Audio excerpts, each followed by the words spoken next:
Agora a gente muda de assunto porque o consumidor idoso tem alguns direitos específicos amparados pelo CDC e o Estatuto do Idoso. Então aproveita para conhecer agora os principais direitos dos idosos no quadro Seu Direito.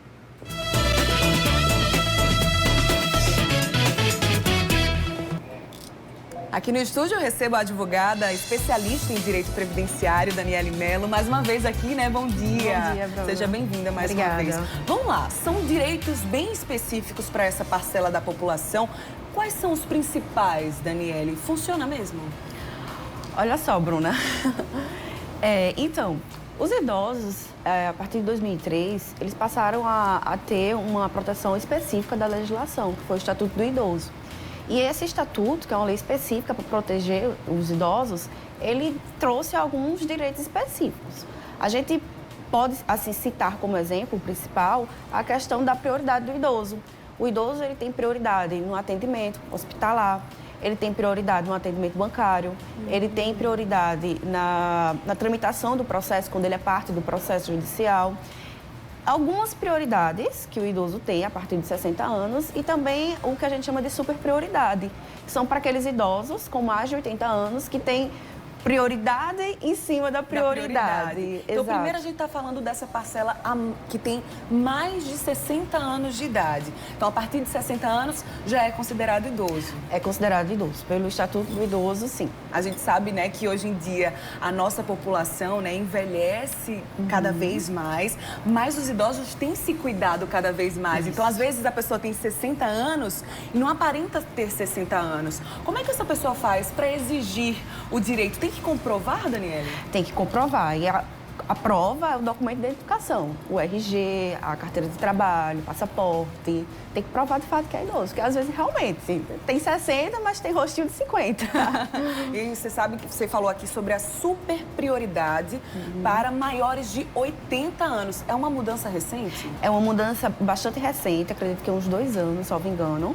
E exatamente essa preocupação que o legislador teve de proteger essa parcela da população, que hoje, de fato, com o envelhecimento, como você disse, a gente tem uma quantidade razoável de pessoas com mais de 80 anos e que precisava dessa proteção específica. Eu sei que o pessoal que assiste Mulher Demais tem muitos idosos, muitas idosas que acompanham a gente. Desde já, muito obrigada. E você pode participar, né? É só para lembrar a quem está em casa que o nosso WhatsApp está aberto para receber as perguntas, as dúvidas de vocês no 991050400. Compartilha aí a sua experiência com a gente. Daqui a pouquinho a Daniele vai responder, né? Sobre a questão de direito a acesso à habitação. Como é que isso funciona, Dani?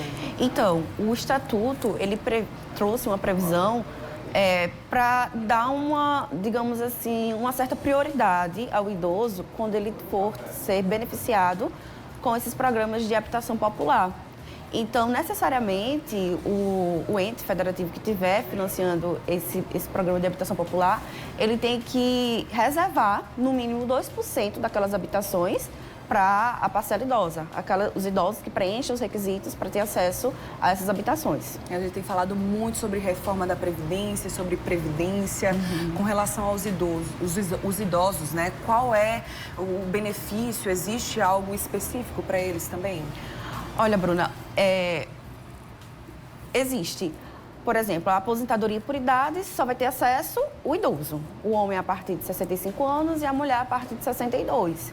E existe também um outro benefício, que não é um benefício previdenciário, é um benefício assistencial, que é destinado exatamente a proteger o idoso com mais de 65 anos de idade e que não tem condições de sobreviver por si próprio e nem a família tem condições de mantê-lo, que é o BPC, Benefício de Prestação Continuada, que é concedido ao idoso e também ao deficiente, desde que preenchidos os requisitos, que é exatamente esse que eu te falei. A impossibilidade de sobreviver por si só e também que a família não tenha essas condições. Daniele, uma pergunta aqui fora até do nosso roteiro, né? Alguns idosos, eles preferem não se aposentar. É um direito deles? É um direito, um direito. Se caso eles não optem por essa benesse, é um direito. Ele não é obrigado a se aposentar. Vez por outra a gente vê, né, algumas denúncias de maus tratos, a gente até vê reportagens aqui na TV também. A quem esses idosos podem recorrer, denunciar? Como é que é feito isso? Olha, o Estatuto, ele trouxe todo um mecanismo de proteção ao idoso. E nesse mecanismo inclui a questão administrativa. Os entes administrativos têm o dever de tutelar e proteger os idosos. Por exemplo, os conselhos municipais de proteção ao idoso, o Conselho Estadual de Proteção ao Idoso. E também a figura do Ministério Público, ele é bastante forte nesse sentido. Então, diante de maus tratos, o idoso ou quem o represente, ou qualquer pessoa da população, inclusive, tem essa obrigação, pode sim se reportar a alguma dessas autoridades, seja o Conselho Municipal, o Conselho Estadual, a Polícia e principalmente o Ministério Público, que tem as suas curadorias de idosos, que está bem preparada para receber essas demandas. A gente sabe que é uma crueldade, né? O que caracteriza os maus tratos, assim? A gente sabe que agressão física e tal, mas existem muitos idosos que são maltratados dentro do convívio familiar. Isso também caracteriza maus tratos? Caracteriza. A agressão ao idoso não é só a agressão física, a agressão psicológica, a agressão moral.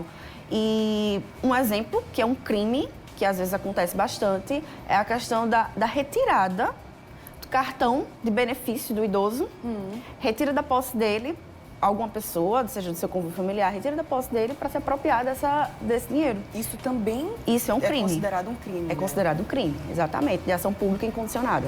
Daniela, eu vou pedir licença aqui para você, para a gente dar uma pausa. Só lembrando para quem está em casa, né, que a gente volta aqui ao quadro Seu Direito com a Daniela, respondendo as perguntas de vocês. Então, independente se você for idoso ou não, mas que tenha, né, esse convívio familiar ou de amizade com algum idoso, aproveita e encaminha suas dúvidas para a gente. O WhatsApp é o 991050400. Daqui a pouquinho eu volto a falar com você. Agora a gente segue com as suas perguntas sobre o direito dos idosos aqui no quadro Seu Direito. Mais uma vez, bom dia, Daniele. A gente deixou aqui o nosso WhatsApp aberto, né, para o pessoal encaminhar as dúvidas mesmo. Vamos lá. Bom dia, minha família está vivendo um dilema com a minha avó. Ela é amputada e necessita de cuidados 24 horas, mas é totalmente consciente. Agora minha tia é a que fica com ela, não permite o contato, diz que cuida. Gostaria de saber como agir se a gente, ela diz, né, como netas e as demais irmãs podem pedir justiça à guarda da minha avó ou a melhor forma de agir em uma situação que a família está dividida por conta de atritos familiares e já agradeceu. É uma situação específica, mas que se repete, eu acredito, né? É verdade. É comum ter esses conflitos familiares no cuidado com o idoso, né? Às vezes a família ela acaba não entrando em acordo nesse sentido. Seria importante, primeiramente, procurar tentar resolver de forma amigável. Sim. Sem a necessidade de ir à justiça. Tentar alguma conversa, tentar uma mediação, uma conciliação. Não conseguindo, tentando esses meios e não conseguindo, de fato, é possível entrar com ação judicial para tentar ver aí com quem ficará os cuidados da senhora idosa, né? Porque realmente ela precisa. Perfeito. A Valda de Itabaiana, bom dia, Valda. Ela disse que tem 61 anos. Ela disse assim, pedi a carteirinha de passagens interestadual, até hoje não saiu, vou sempre à secretaria e ela diz que ainda não gerou o número social do CRAS. O que fazer nessa situação? É direito dela? É direito dela, ela tem direito de ter a carteirinha sim, para poder ter acesso ao, nesse caso, interestadual que ela falou, né? Se ela realmente preenche o requisito da baixa renda, ela tem direito a receber para ter acesso ao transporte gratuito.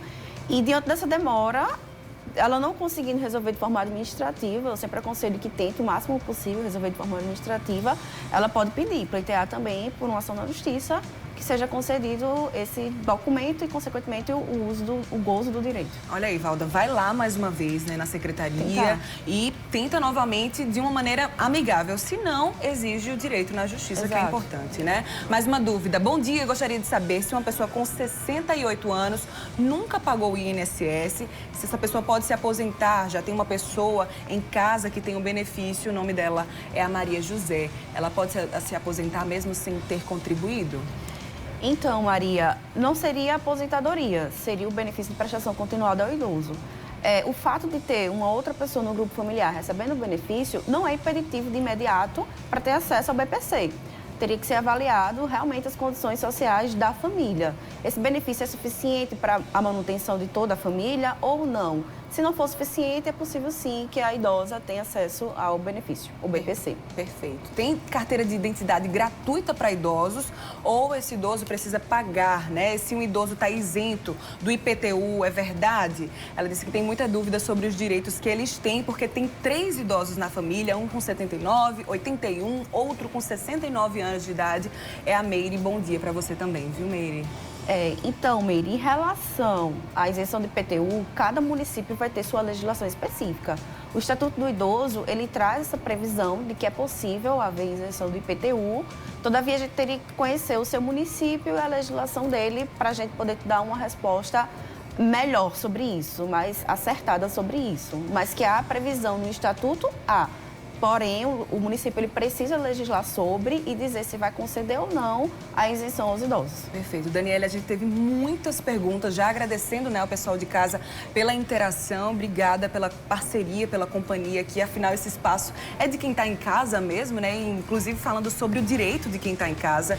Só que aqui o nosso tema é curtinho, o nosso tempo é curtinho. Porém, a gente tem o nosso canal no IGTV, no @CorreioTV. A Daniela vai ficar por aqui um pouquinho, né, para responder as demais perguntas que a gente não conseguiu responder aqui no programa, mas ela segue para lá. Combinado? Combinado. Combinadíssimo, então.